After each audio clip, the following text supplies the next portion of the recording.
Pues muy buenas tardes, mi estimada maestra Diana, buena tarde, mi estimada amiga. Ya tenemos Amigo, por muy acá buenas también el tardes. maestro Irving, la maestra Miriam Luis, y por ahí andaba ya Ángel Brito. Buenas tardes a todos, nos falta el maestro Abraham y nos falta la maestra Nancy, que me acaba de mandar un mensaje que está un poquito delicada de salud y que se le va a complicar acompañarnos el día de hoy. Pero bueno, estamos listos, nada más espero una señal. Permítanme un segundo.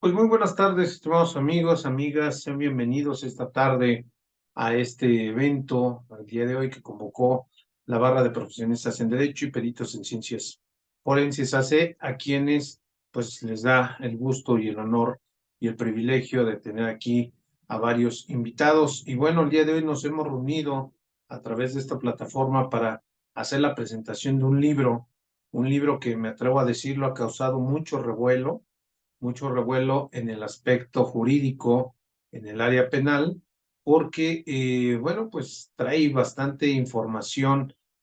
Pareciera que el tema del día de hoy son las medidas cautelares y sobre todo, bueno, un poquito encaminadas a lo que ha sido la abolición un poquito de la prisión preventiva oficiosa y la prisión preventiva justificada. Pero bueno, el día de hoy la idea es platicar sobre este tema de medidas cautelares, este libro, la presentación es la convocatoria, y bueno, ya se encuentran con nosotros varios colaboradores, varios autores que colaboraron precisamente con la producción de esta obra. Me atrevería yo a decir una obra también de carácter obligatoria de lectura, y bueno, pues vamos a dar cabida e inicio a esta presentación. Primeramente tenemos a la doctora Diana Garduño Santiago, quien es juez del sistema procesal acusatorio en el Estado de México. Bienvenida, mi estimada doctora Diana. Siempre un gusto tenerla por acá. Buena tarde.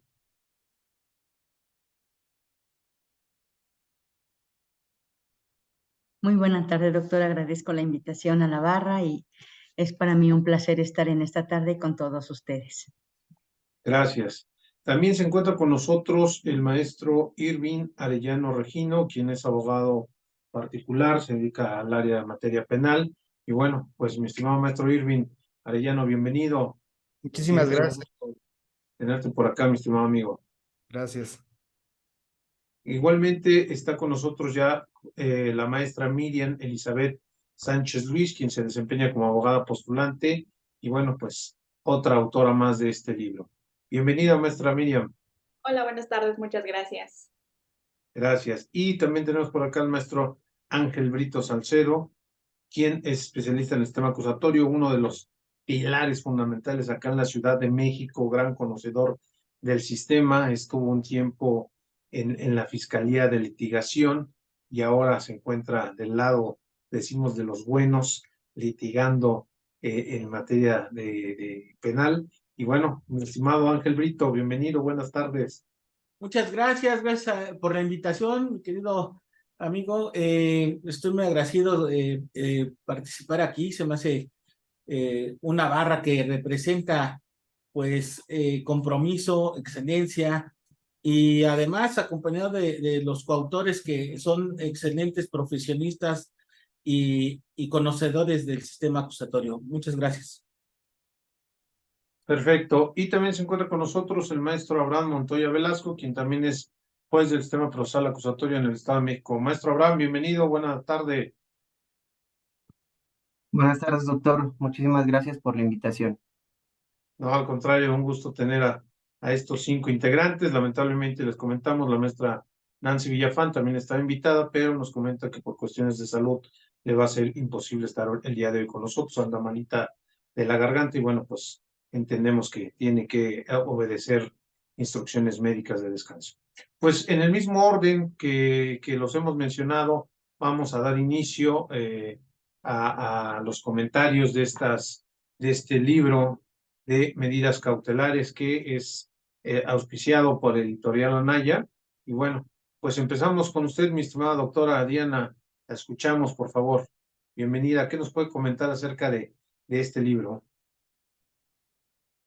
Bien, nuevamente buenas tardes a todos.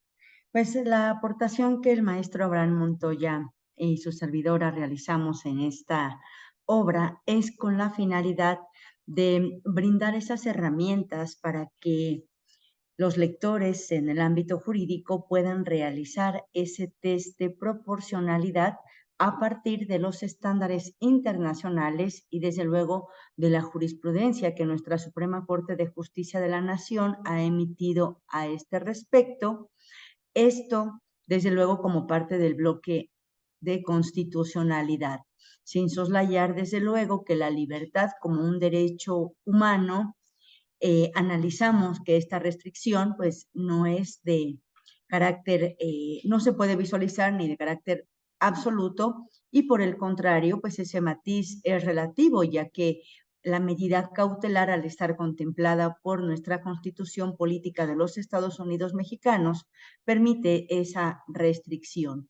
Entonces, a partir de ese test de proporcionalidad para establecer por qué se debe de ponderar la limitación de la libertad a partir de otros derechos fundamentales que desde luego deben estar a esa paridad y justificar por parte del Ministerio Público esa solicitud, es entonces cómo analizamos esos principios de necesidad, excepcionalidad, proporcionalidad, incluso propiamente dicha, brindando esos elementos importantes que deben atenderse para tal efecto, mi querido doctor.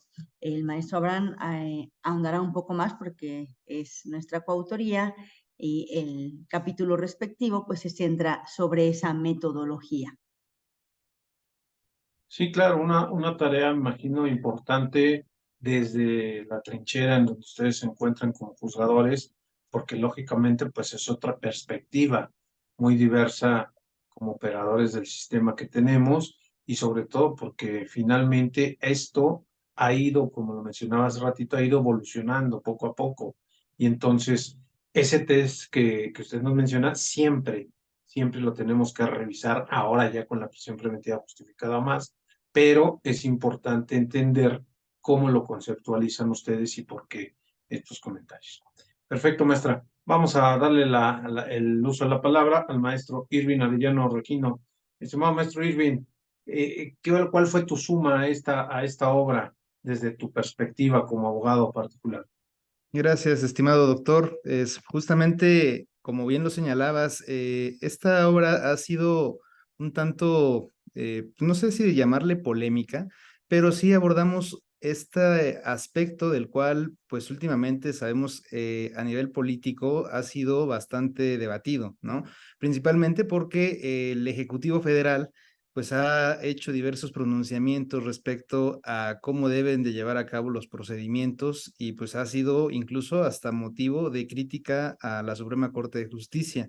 Entonces, el aporte del capítulo que yo abordo, que tu servidor aborda, es principalmente lo referente a la proporcionalidad, principios de última ratio, en cuanto al uso de la prisión preventiva, ya que, pues bueno, sabemos como nosotros como doctos en la materia, peritos en la materia, pues que no solamente tratamos de la prisión preventiva como medida cautelar, ¿no? Tenemos un catálogo de 14 medidas en donde pues la que más llama la atención pues es principalmente la prisión preventiva. Esto en atención a que pues bueno, sabemos que en materia internacional pues México era el único país que continuaba con la prisión preventiva oficiosa, ¿no?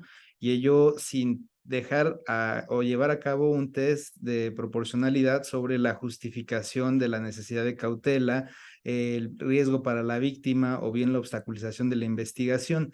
No obstante ello, en México tenemos graves problemas porque a pesar de que tenemos sentencias de la Corte Interamericana y que nuestro propio Tribunal Constitucional ya ha realizado diversos pronunciamientos, pues seguimos viendo que hay abusos de este tipo de medida cautelar, ¿no? Principalmente la que tiene que ver con las que son privativas o restrictivas de la libertad. Todo esto, pues bueno, va abordado en el capítulo que pues tuvieron ahí a bien implementar en esta obra, igualmente con mis demás colaboradores, mis demás colegas. Todo esto, pues bueno, va generando un cierto trayecto de pensamiento y en su momento, pues bueno, nos deja la idea, ¿no? Hay un pensamiento que cito, que es el de Montesquieu, en donde él dice que toda pena que no derive de una norma, pues es tiránica, ¿no? Y esto lo podemos ver porque justamente, digo, tocando un poco el tema, ¿cuántas veces no vemos que asuntos que son relevantes para el Estado aplican todo el peso y todo el rigor de la norma?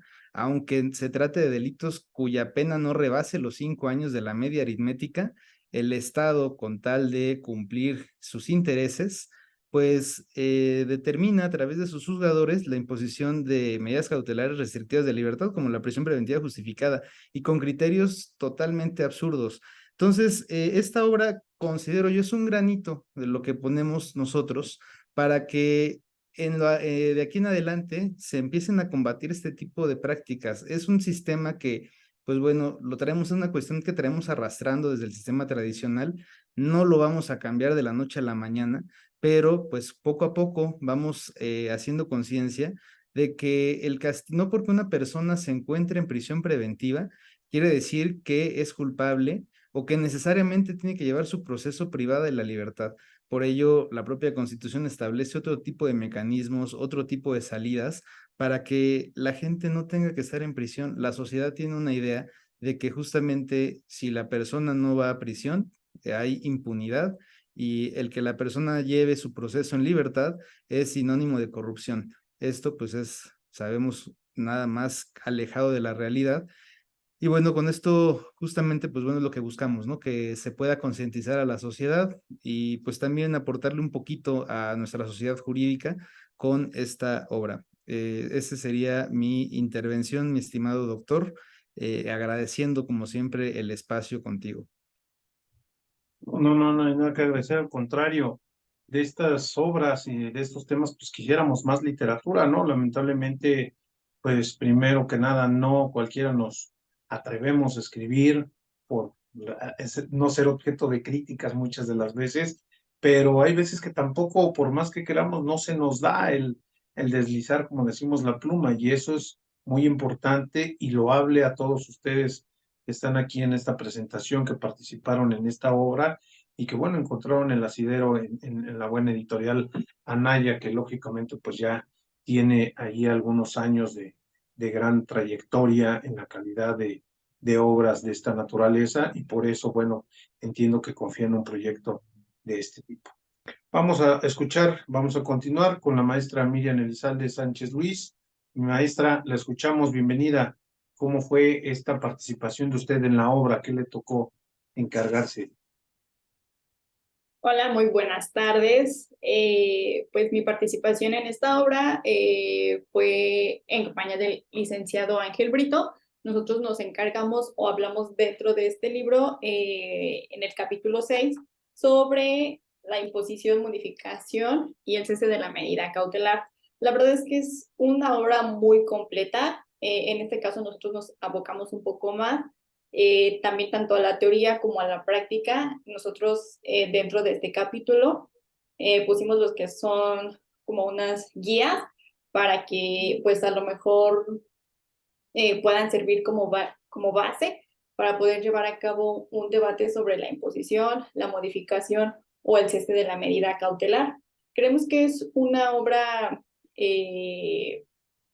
que puede ser como para personas que ya están consolidadas en el derecho, así como también a los estudiantes que apenas pues van aprendiendo sobre todo esto. Es un libro muy completo, lo hicimos de fácil lectura también. Nosotros en este apartado pues hablamos desde lo que es la medida cautelar, cuáles son sus finalidades, y algo muy importante también es que pues muchas veces pues cuando a lo mejor se impuso la prisión preventiva oficiosa y pues ya rebasaron los que son los 2 años, pues no sé a lo que es esta modificación.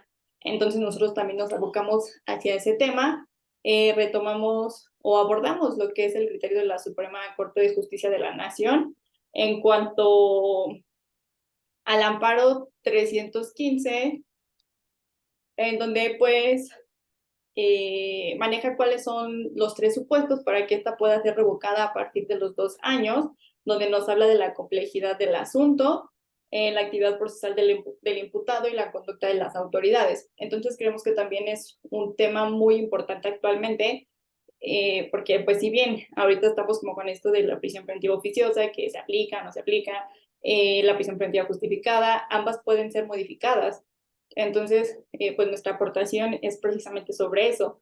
También algo muy importante que creemos o consideramos nosotros es que pues muchas veces en la práctica se ha podido observar que a veces cuando se da la imposición de la medida cautelar y sobre todo pues en el debate nos hemos encontrado a defensores que lejos de pues poder argumentar sobre la necesidad, la proporcionalidad y la idoneidad, agregan algo más como sugiriendo cuál sería la medida cautelar menos lesiva, lo cual pues consideramos que está mal. El abogado defensor pues no tendría que pues proponer la medida cautelar, sino solamente argumentar o debatir contra el Ministerio Público por la que está solicitando que se imponga, y no así solicitar que se imponga una al imputado. Entonces, pues creemos que es una obra muy completa, de fácil lectura, y pues muchas gracias por esta invitación, y pues el licenciado Ángel Brito pues también abocará un poco más sobre esto porque pues escribimos juntos en el capítulo 6. Muchas gracias. Gracias. Y sobre todo el digerimiento, saberlo digerir, porque luego, pues, como ustedes seguramente y de forma extraordinaria lo han de haber tratado de vislumbrar a que cualquier lector pudiéramos tener acceso a ello, pero creo que también es importante ver lo que traemos adentro, atrás de nosotros de preparación para poder digerirlo y poder entenderlos a ustedes hacia dónde nos quieren llevar. Creo que eso es muy importante. Y bueno, vamos a pasar con el maestro Ángel Brito, que tremenda tarea les tocó a ti, mi estimado Ángel Brito, y a la maestra Miriam, las cuestiones de revisión, modificación y cese, que es lo que pareciera el boom y lo más importante de este tema, ¿no? A últimas fechas sabemos que han habido criterios de los plenos, de los colegiados, y bueno, una revolución fuertísima, fuertísima.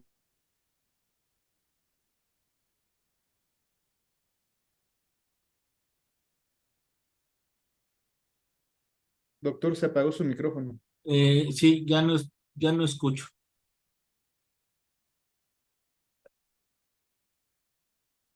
Mi querido David, no se escucha.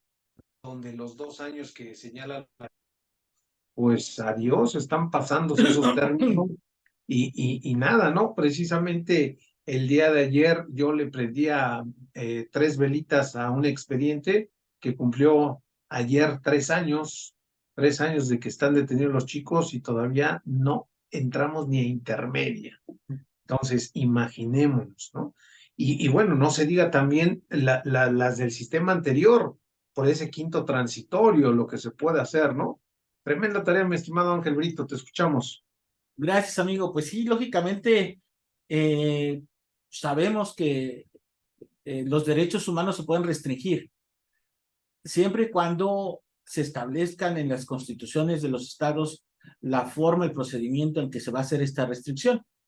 La aplicación de una medida cautelar, pues lógicamente implica la restricción de derechos humanos, ya sea de carácter personal o real, ¿no? Entonces tenemos esta imposición que en un momento dado pues va a obedecer a alguna finalidad que marque el Código Nacional y que se encuentre realmente pues sustentada con los elementos o datos de prueba que sirvan para poder llevar a cabo esta imposición. Pero también, lógicamente, durante el camino pueden darse estos cambios objetivos que se pueden demostrar y solicitar una revisión para modificación de esta medida cautelar.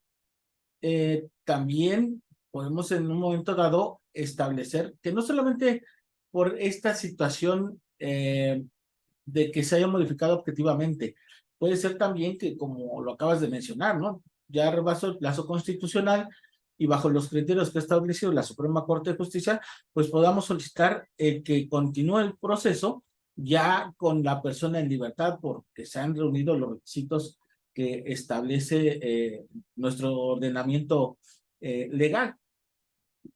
Es importante señalar para mí que esta obra contiene teoría, porque lógicamente nosotros siempre hemos luchado porque la teoría sea la base, y tiene que ser así, no puede ser de otra forma, sea la base de una situación práctica. La situación práctica, lógicamente, ahora viene con todos los coautores desde dos puntos de vista.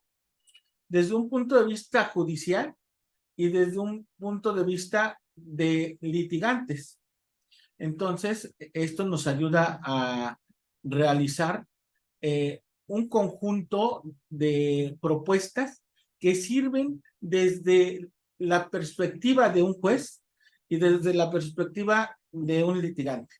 Un litigante que de alguna manera los que participamos en esta obra, pues hemos llevado diversos asuntos en diferentes partes de la República Mexicana y nos ha dado la oportunidad de conocer criterios de diferentes jueces, tanto locales como federales, que de alguna manera nosotros intentamos plasmar para contribuir a que se sustente esta circunstancia que puede ser de modificación, revocación o cambio de medida, cese de medida cautelar en algunos casos, y que entonces las personas que son los lectores pues puedan aplicar de forma correcta desde las dos perspectivas, tanto la de las personas que se encuentran en el Poder Judicial como las que nos encontramos fungiendo como alguna de las partes, ya sea agente del Ministerio Público, asesor jurídico o defensa, ¿no? Porque la modificación no es solamente para la defensa, también es para la víctima o el ofendido.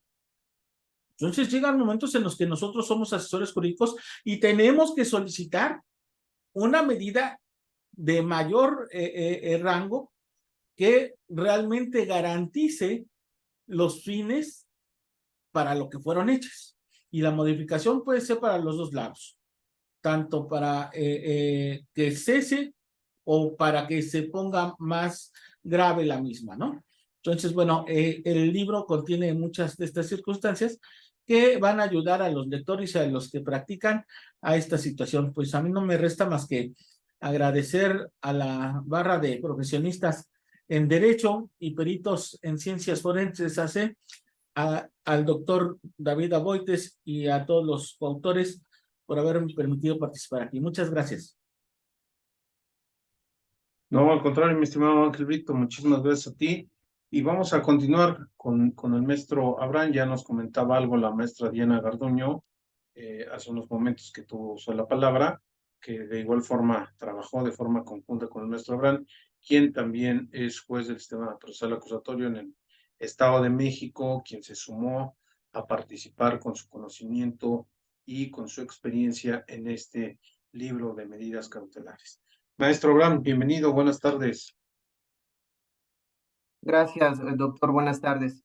Pues bien, considero que el libro de medidas cautelares resulta relevante tomando en consideración la situación actual de la prisión preventiva en nuestro país, ello a partir de las sentencias emitidas por la Corte Interamericana de Derechos Humanos, la primera de ellas en noviembre del 2022, en el caso Zompacle Tecpile, en donde hace un pronunciamiento sobre la necesidad de justificar la restricción de la libertad personal dentro del proceso penal. Y la segunda de ellos, en el caso García y otros, en el mes de enero de 2023, en donde ya la Corte hace un pronunciamiento sobre la inconvencionalidad de la prisión preventiva oficiosa. Basta echarle un vistazo a la sentencia de la Corte Interamericana para poder advertir la contundencia de la Corte al establecer la inconvencionalidad de crear en el derecho interno regímenes de prisión preventiva oficiosa. La problemática no está en la restricción de la libertad dentro del proceso penal. La prisión preventiva no se encuentra proscrita del proceso penal. El problema está en establecer regímenes cautelares oficiosos. Señala la Corte Interamericana que se vulnera el debido proceso, la presunción de inocencia, porque se trataría de una pena anticipada, como si en los delitos que se encuentran en el números clausus del 19 constitucional no existiera una probabilidad de absolución. También establece que además de vulnerar el derecho a la libertad, se vulnera la igualdad porque las personas que se encuentran sujetas a un proceso de acuerdo a los delitos que ameritan esta prisión preventiva de corte oficioso no tienen la posibilidad de la tutela judicial, no tienen la posibilidad de defenderse de ese encarcelamiento preventivo. Establece también la Corte Interamericana de Derechos Humanos que el Estado mexicano incumple con su obligación de adecuar el ordenamiento jurídico interno al Corpus Juris Interamericano. En esta sentencia, dentro de los principales resolutivos que realiza la Corte Interamericana, tenemos que obliga al Estado mexicano a adecuar su ordenamiento interno a las disposiciones de la Convención Americana. Esto precisamente en el artículo 7 para tutelar de manera adecuada el derecho de la libertad personal y que en el proceso penal se atienda a la necesidad y excepcionalidad de la restricción del derecho de la libertad a través de la medida cautelar.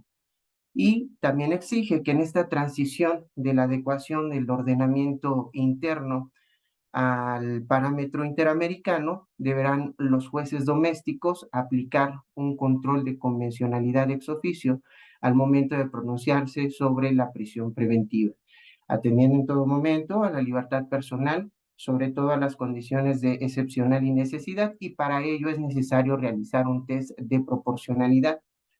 A partir de esta determinación de la Corte Interamericana, hemos tenido algunos criterios relevantes en nuestro país, como el emitido por el Pleno del Tribunal del Poder Judicial del Estado de México, la jurisprudencia por precedente en el mes de junio de 2023, en donde establece la necesidad de justificar la restricción de la libertad a través de la medida cautelar, es decir, la inaplicación de la prisión preventiva de corte oficioso.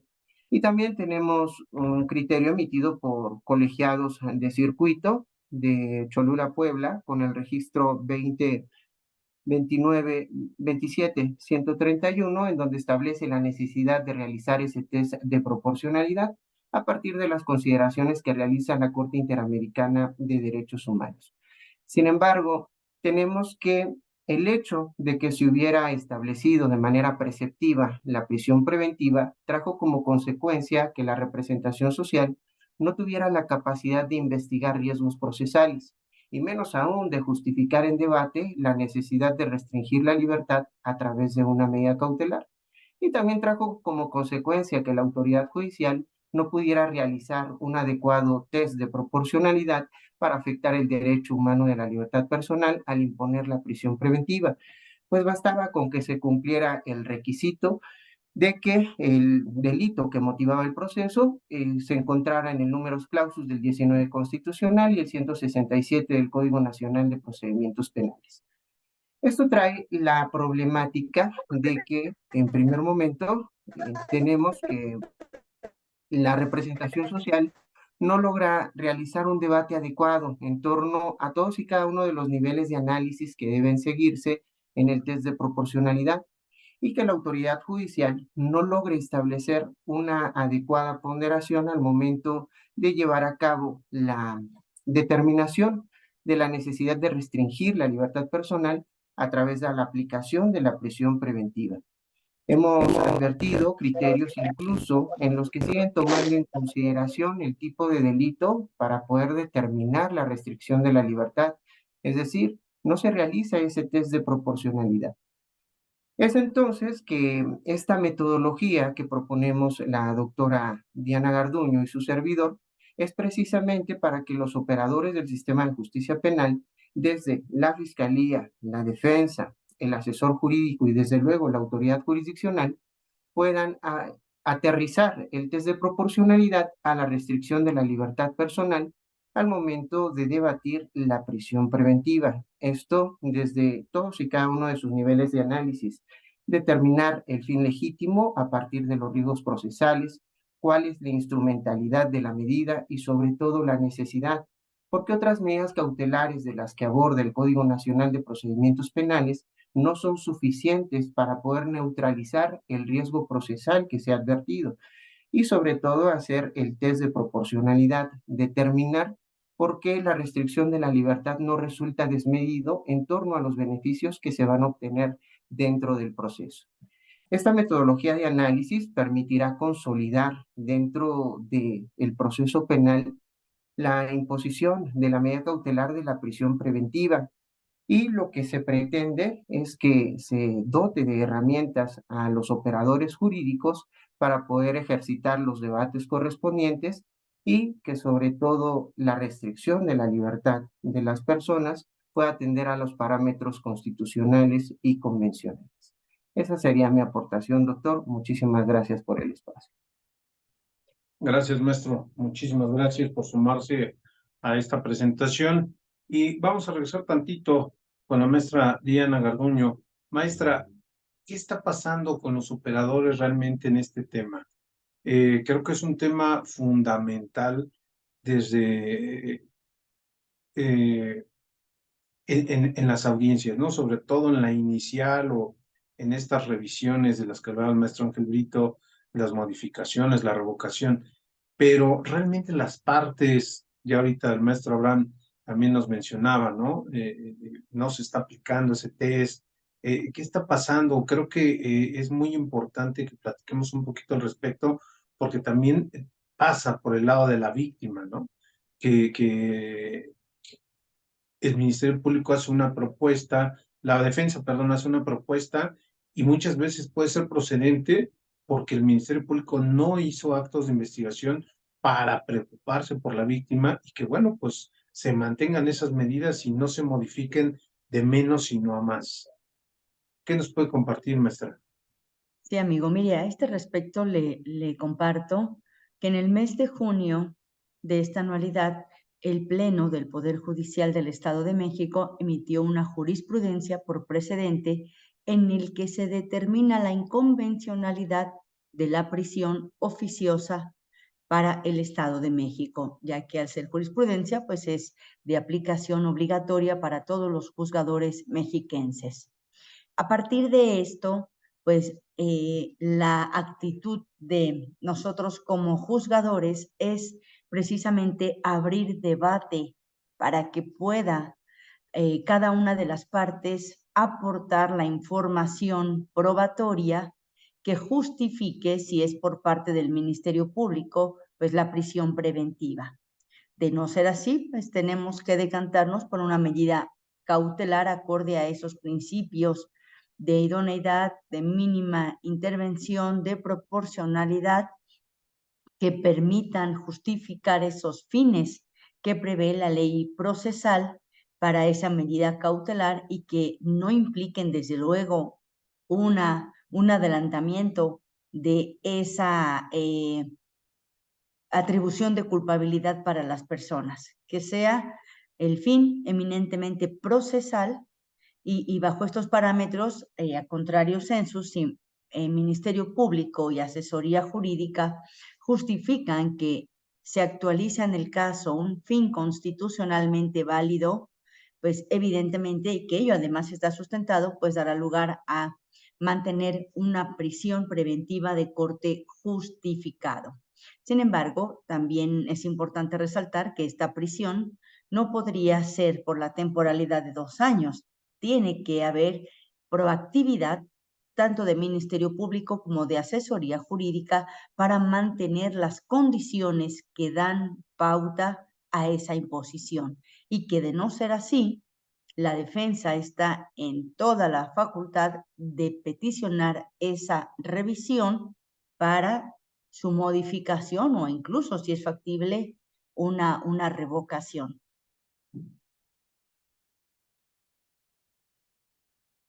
Perfecto, maestra. Muchísimas gracias por su comentario. Maestro Irving, realmente, bueno, no sé, amigo, entiendo que al desarrollarnos nosotros como abogados postulantes puede ser que nos toque pues del lado de la defensa o también de la asesoría jurídica. Hablando un poquito de la cuestión de defensa, mi estimado maestro, ¿qué experiencia has tenido tú, por ejemplo, respecto a estos planteamientos en esas audiencias iniciales, cuando son casos, pues pudiéramos decirlos así, televisivos, de alto impacto? ¿Realmente hasta dónde esto pudiéramos pensar que va a influir en la imposición de alguna medida cautelar? Sí, mira, justamente como lo comentas, este tipo de asuntos, pues son asuntos atípicos, ¿no? En donde podemos pensar que el derecho nos asiste y el derecho nos va a respaldar, y en su momento el juez de control pues va a cumplir con su función de garantizar los derechos de las partes en atención a estos criterios de los cuales ya han hecho referencia. Sin embargo, son cuestiones sumamente complicadas y uno va cuesta arriba. Uno de los asuntos más relevantes que tenemos en la firma, justamente nos tocó vivirlo en carne propia, escuchar cómo el juez nos daba la razón. Decía que en el debate de la medida cautelar, pues era prácticamente muy razonable y muy atendible la petición que hacía la defensa en cuanto a que no se debería de imponer una prisión preventiva justificada por un delito de de retardo en la administración de la justicia, que es un delito que prácticamente pues ni siquiera tiene media aritmética que rebase los 5 años. Pero el juzgador señaló que por ser un asunto relevante y por lo que había escuchado por parte de la fiscalía, simplemente por el hecho de que la persona que estaba siendo sometida a proceso representaba un riesgo para la investigación por el poder político con el que contaba, sin que la fiscalía hubiese aportado dato de prueba idóneo y pertinente relacionado a este tema. Incluso prácticamente partían de meras inferencias, o sea, nunca hubo un dato de prueba que demostrara cuál era ese riesgo por el cual tendría que cumplir la medida cautelar de prisión preventiva justificada. Entonces, es una gran impotencia porque pues prácticamente ya uno sabe a lo que se enfrenta y a lo que va. Ya no es de que, ay, pues yo voy a argumentar y voy a decir, voy a ofrecer hasta mis datos de prueba y medios de prueba. De manera muy breve, fíjate que hace unos días llevamos una audiencia igual de revisión de medida cautelar de un colaborador de un personaje político del estado de Morelos, y lo que se le argumentó principalmente era el estado de salud de este colaborador, así mismo como que ya había renunciado a la fiscalía, por lo cual ya había cesado el riesgo que presentaba y por el cual se le impuso la prisión preventiva justificada. Se le ofrecieron datos de prueba consistentes en comprobante de domicilio, escritura, entrevista de la dueña del inmueble, testigos que señalaban que esta persona vivía en ese lugar. Y sin embargo, el argumento, y digo esto posiblemente, digo, no sé si cause extrañeza o ya no, por las cuestiones en cómo se viven, pero el argumento que realizó primeramente la fiscalía, se inicia el debate, se expone todo esto que acabo de referir, y la fiscalía dice, no hay oposición, estamos de acuerdo en que la medida cautelar se cambie a presentación periódica semanal. Y en ese momento el juez decreta un receso. Dice, ¿para qué decretas un receso si no hay oposición? ¿Por qué un receso? Es sospechoso, ¿no? Receso de 20 minutos. Regresa del receso y reanuda la audiencia y comienza el uso de la voz la fiscalía y le dice al juez, señoría, quiero retractarme en este momento de lo que acabo de señalar al principio de esta audiencia, antes de que se fuera para resolver, y quiero señalar que nos oponemos, que sí hay oposición, porque los datos de prueba, pues prácticamente los ofertó la defensa y no obran dentro de la carpeta de investigación, que los actos de investigación que realizó la defensa no están corroborados por policía de investigación, no se ha ido a corroborar el domicilio, si bien traen escrituras y traen testigos como datos de prueba, los mismos no tenemos certeza de que realmente les conste. Algo totalmente absurdo, algo que si digo, por lo menos en un asunto normal, jurídicamente hablando, pues sería improcedente porque el debate ya está cerrado, o sea, ya el juez va a resolver.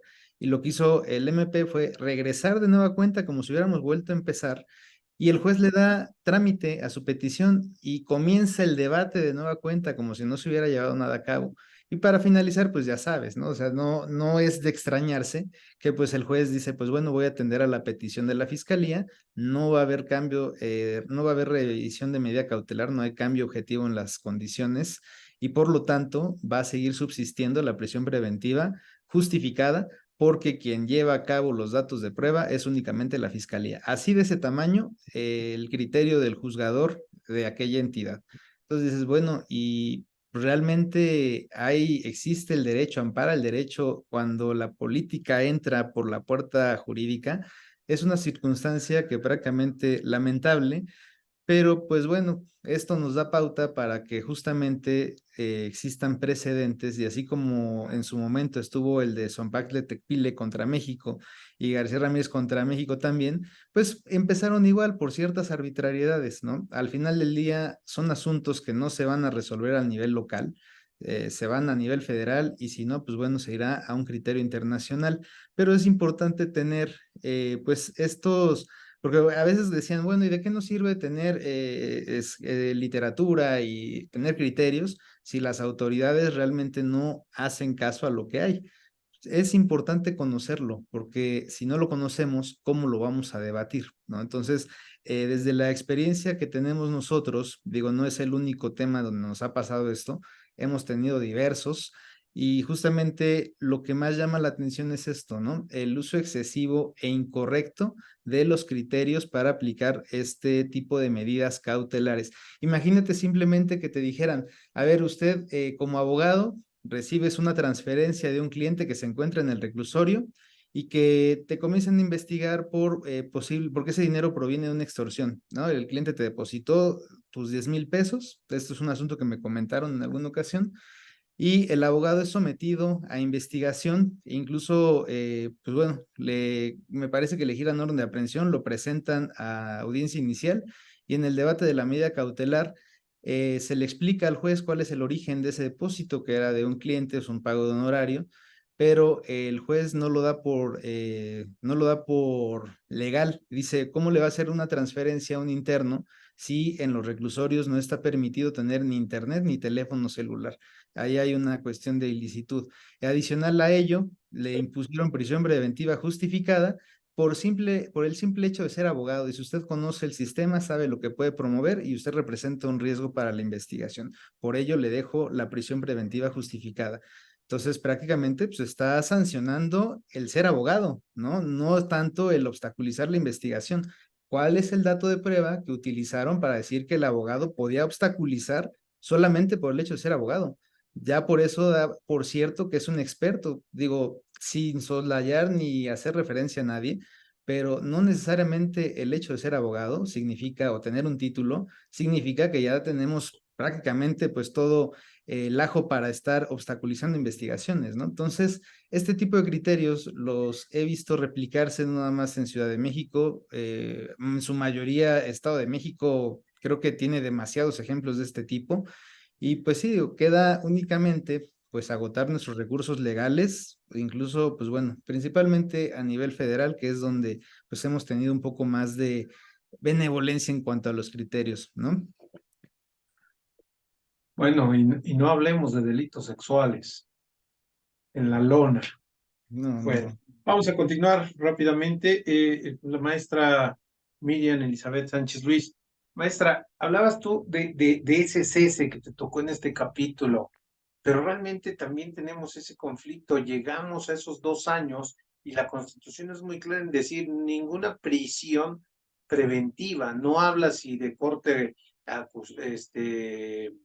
oficioso o justificado, que todavía estamos hablando de ellas, pero muchas veces te dicen, no, está bien, aunque hayan pasado los 2 años, no viene ese cambio.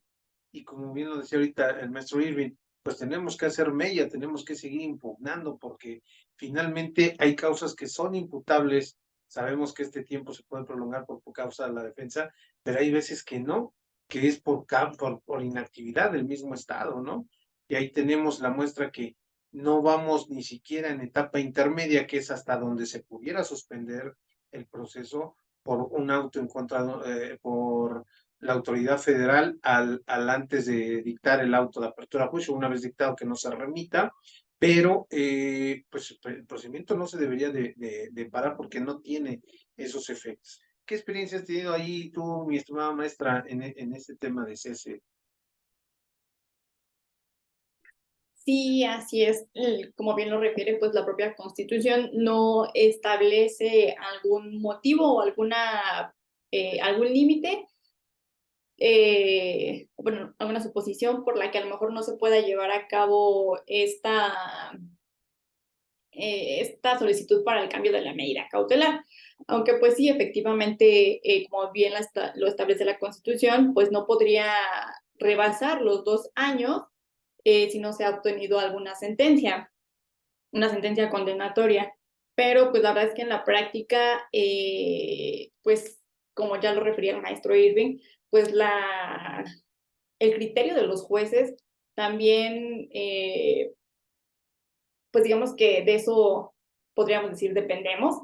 En la práctica, pues incluso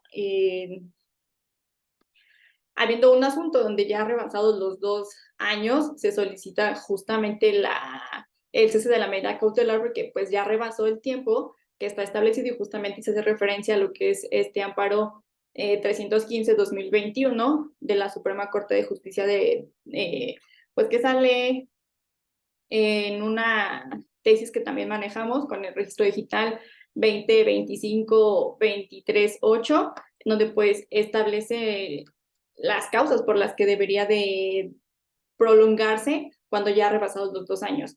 Entonces, pues muchas veces, aunque a lo mejor dentro de la audiencia hayamos llevado a cabo este debate, que pues no se da, pues ni siquiera es complejo el asunto para que a lo mejor se pueda dar esta causa o la actividad procesal del interesado, o sea, del imputado que tampoco pues se promovió o no se debe al ejercicio de defensa, no sé, que a lo mejor se haya interpuesto algún amparo y que a lo mejor esto haya causado que se prolongara el tiempo de la prisión preventiva, pues,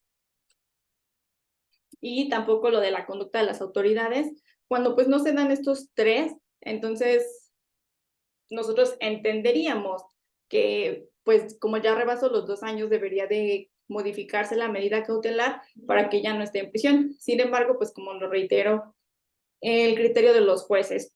Incluso hubo un asunto en donde ya se habían rebasado los 2 años, estábamos como a una semana de que se dictara ya la sentencia y pues hasta hacemos como que alusión a que a lo mejor el juez ya tenía como que era una sentencia condenatoria, entonces pues absurdamente dijo que entonces no estaban acreditadas debidamente pues estas situaciones y pues no otorgó lo que es el cambio de la medida cautelar, a pesar de que pues Ministerio Público tampoco se había opuesto o nos había dado como que la razón en ciertos casos en que pues todo esto se debió como al retardo de las autoridades, entre que hacían y que no hacían, los cambios que hubieron justamente también en la etapa intermedia, que fue donde se prolongó más todo esto de la prisión, o que se llevó gran parte de los 2 años, y pues no, dijo que no se encontraban debidamente acreditadas las hipótesis o que no tenía,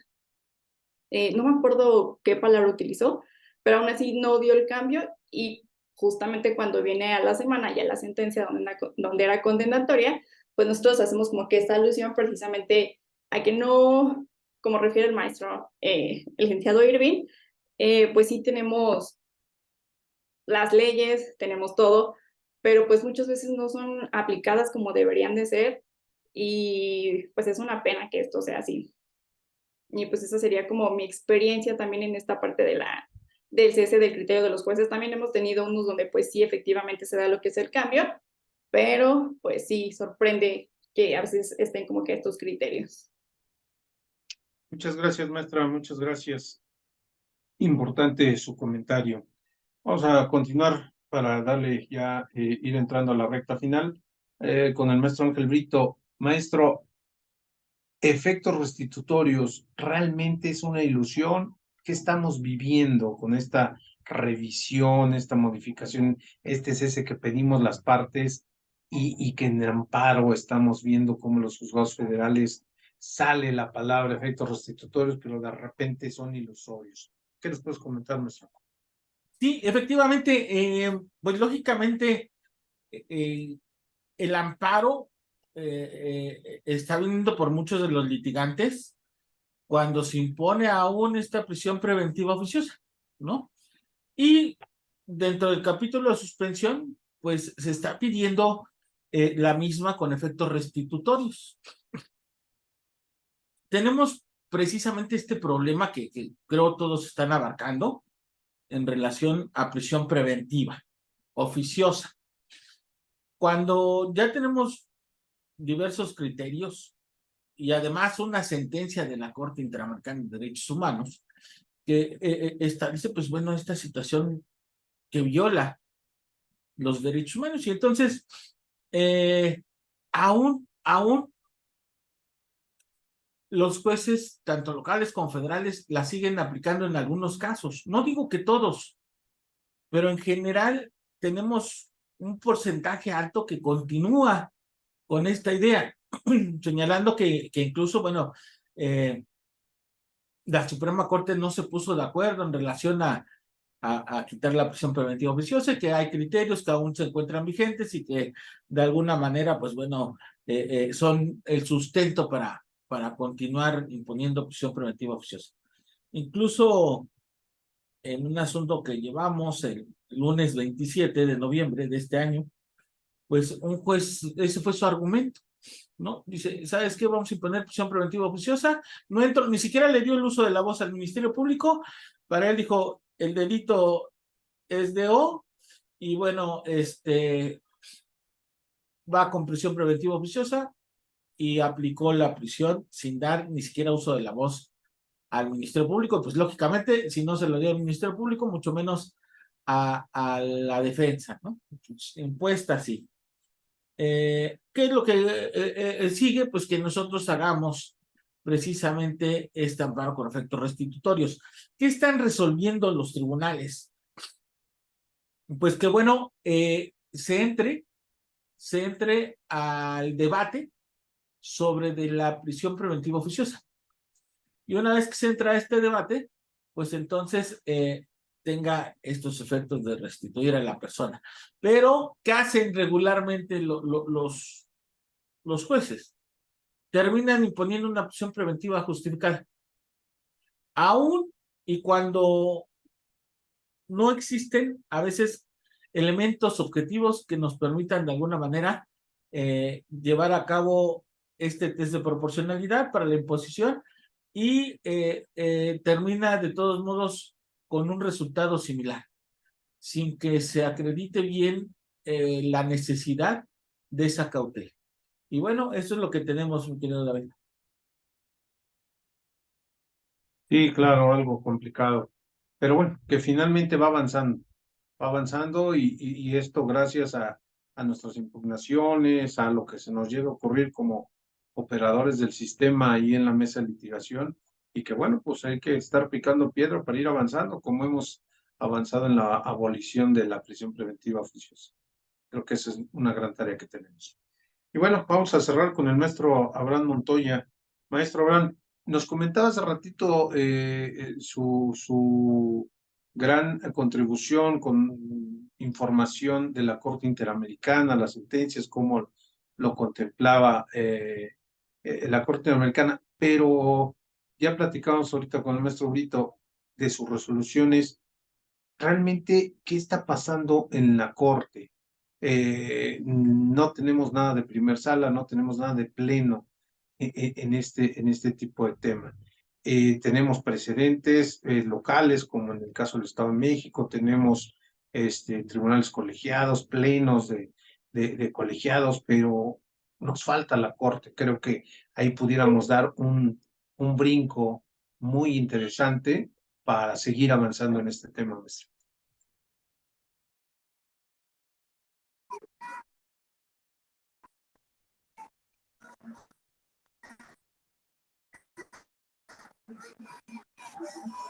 Maestro Abraham, ¿nos escucha? Ya lo escucho, doctor. Adelante, maestro, adelante. Bien, perdí un poco la conexión. ¿Me puede reiterar el Sí, cuestionamiento?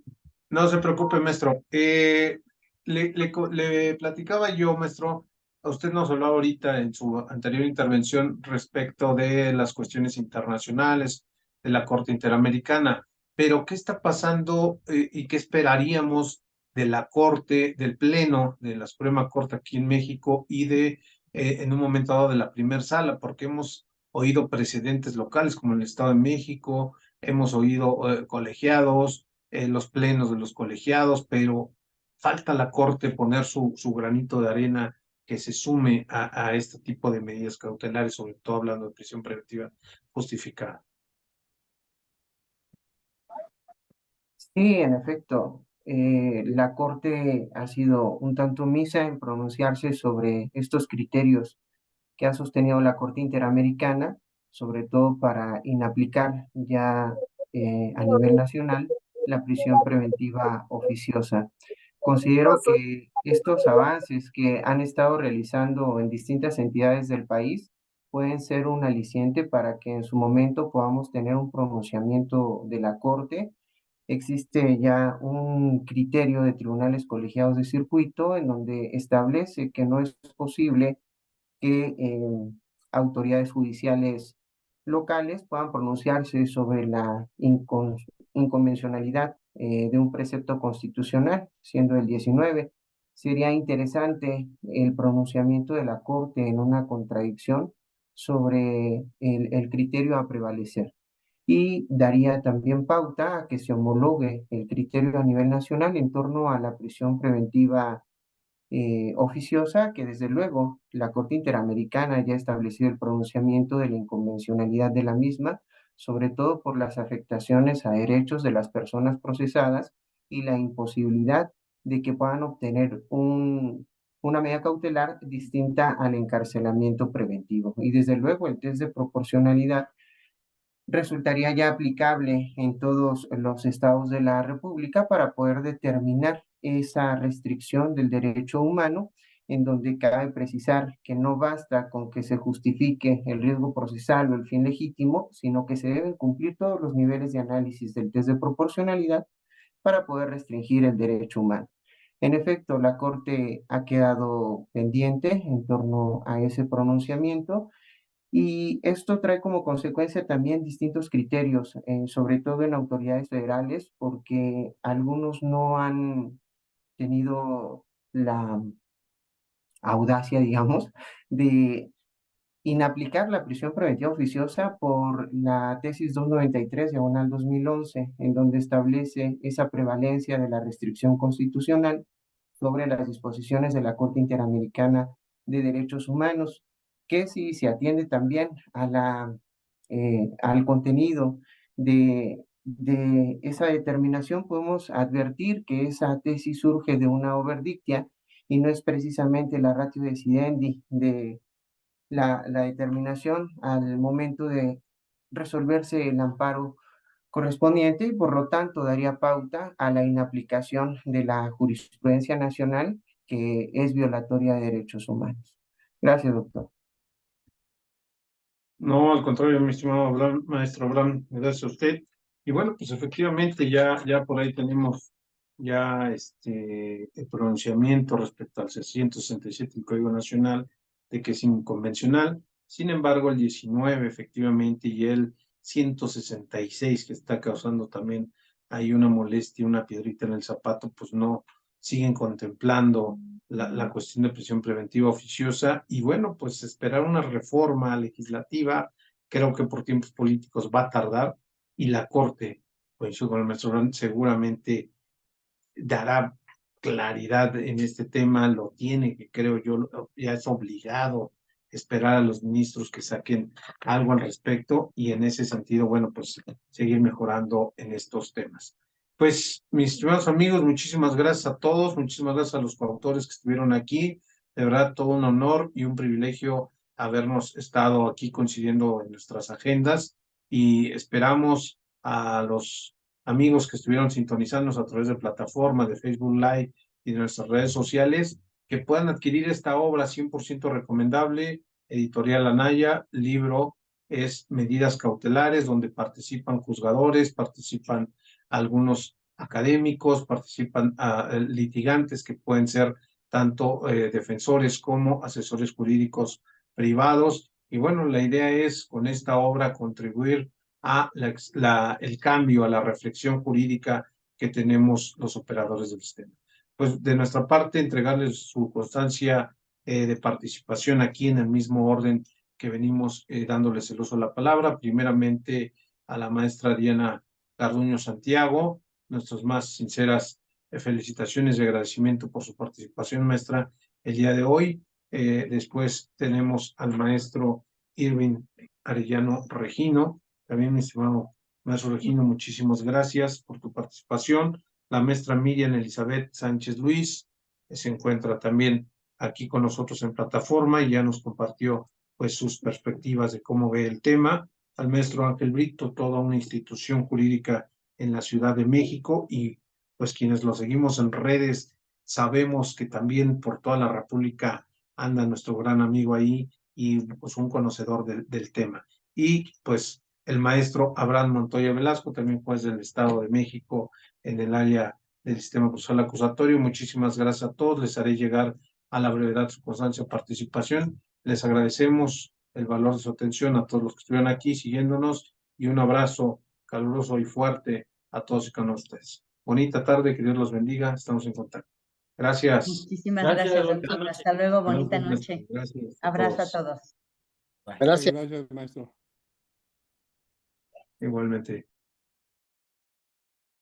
No, ya no me dio el agua. Ya no me dio el agua. ¿De qué? No.